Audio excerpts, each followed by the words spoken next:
The grasslands of the Tibetan Plateau are changing. Desertification, biodiversity loss, and ecological relocations are dramatically altering the landscape and reshaping Tibetan society. What's happening on the grasslands today poses unprecedented challenges to Tibetan communities and will have a profound impact on them far into the future. And it's an important region, the plateau, as I'm sure you all know, in terms of being a headwaters region, an extensive rangeland system, important area for wildlife. It's also a system where there's a really tight coupling between humans and the environment. So any change in the environment in the natural resource space is going to directly impact people and their livelihoods.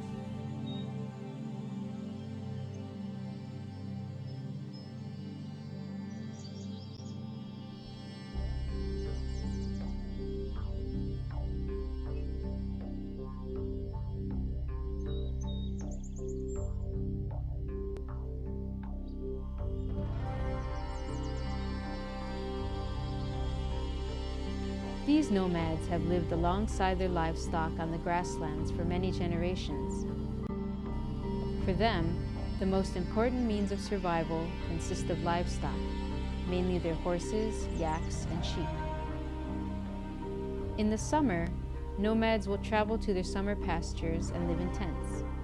In the winter, they will come back to their winter pastures and live in houses and let the animals graze in the fields.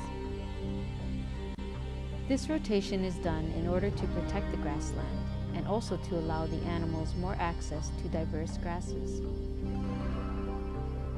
Many people believe the largest problem for the plateau comes from natural causes such as global warming, the increased presence of the small animal called the plateau pica, and the increased harvesting of caterpillar fungus.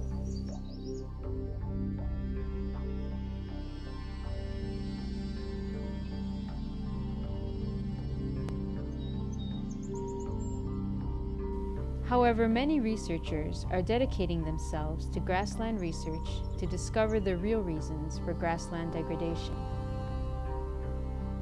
When we say our rangeland is degraded, well, that's not an easy question to answer. I'll just give you some pictures. This is an area that I visited first in 1988. This picture was taken in 2004. I didn't study it all the way in between, but I was able to visit it at some very disparate times, and it looked like it was doing pretty much the same in one year to another. There was lots of livestock grazing, fairly wet area, lots of vegetation cover. Don't think we would consider this degraded, but there are other places that are clearly degraded. You can tell because the plants are dying, and around the plants are evidence of soil that's been sloughed away, lots of bare ground where there probably should not be bare ground.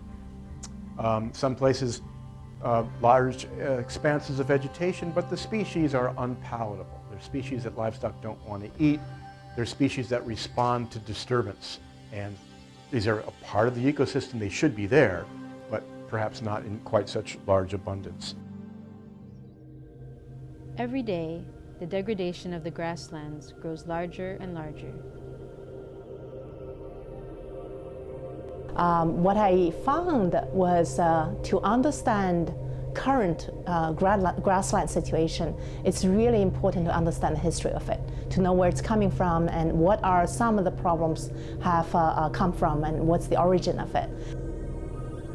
In reaction, the Chinese government has created several ways to protect the grasslands, such as the no-grazing policy. The no-grazing policy gives nomadic families a cash subsidy to reduce the number of yaks that they graze on the grasslands. And then the program that probably we'll talk some more about here tomorrow, in Chinese it's called Tuimu Huansao. It goes by different translations. I like this one best, Retire Livestock, Restore Pastures. And this comes in various different variants, but importantly among them is the philosophy that these people should simply be gotten off the land entirely. Perhaps for a 10-year period, perhaps for forever. But now we're starting to get into the whole notion of pastoralism simply needs to end. Either people need to raise livestock in much more controlled small settings, or perhaps not raise livestock at all. Once the policy was created, nomads were forced to resettle into local towns. The government would provide housing and a stipend once a month to each family if the nomadic families agreed to not keep livestock.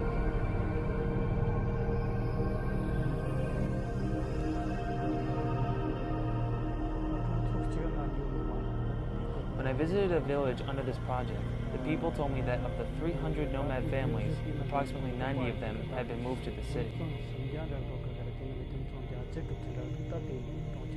They said these families were given between 3,000 and 6,000 yuan per month, and either provided them with a house or gave the family food every month.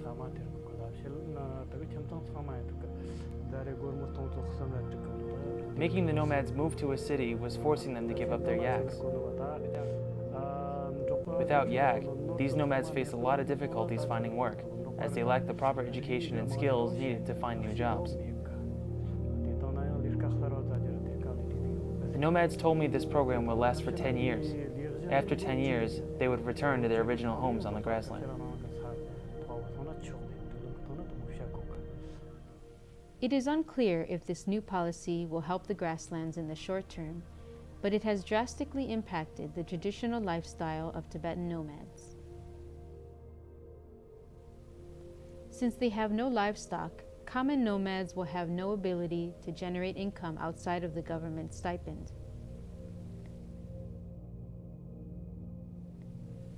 Last year, according to the Qinghai government, the county-level governments enacted the no-grazing policy over an area of almost 7 million hectares. This plan is to reduce livestock by over 4.5 million and relocate approximately 40,000 nomads. Settlement homes were built for roughly 21,000 families.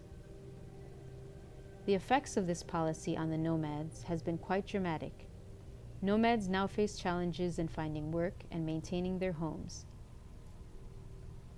The idea of the no-grazing policy is not new to the government. In the past, the government issued a similar policy in the Mongolian regions to relocate the nomads for similar reasons. However, the results have caused mixed reactions, and many fear that the grasslands in the Tibetan areas will fall victim to a similar fate to that of the Mongolians. And then there were the movement, the Great Leap Forward movement, whereby all locations, including Inner Mongolia, had to become productive. Like I said, this is a very dry area. People call it sandy land. And then the government championed the local government to have a reform, like a campaign to transform the desert land. The desert campaign was overall a great waste of human effort and really transformed not just the land, but also people's mind, because traditionally it's a nomadic culture. The concept of a grassland had to be reformed, had to be heavily, intensely used or modified, was a new concept.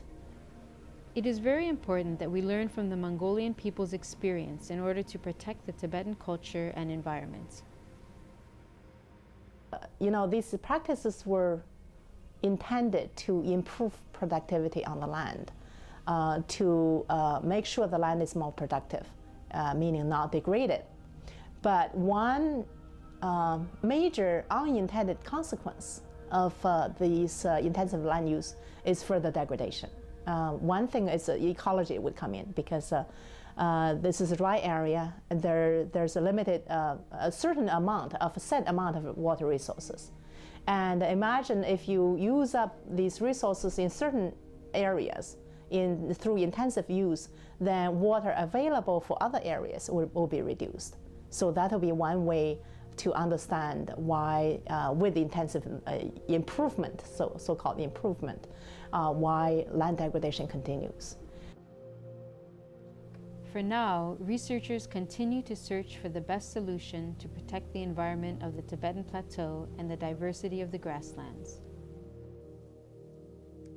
In my view, the socioeconomic system does not necessarily mandate what's going to happen to the ecosystem. I think it's possible to have sustainable grazing, sustainable livelihoods under kind of a private property mimic system, certainly possible under a kind of a common system, but I think that degradation can happen under any system. For Tibetans, over 2,000 years of uninterrupted nomadic history now is threatened with extinction.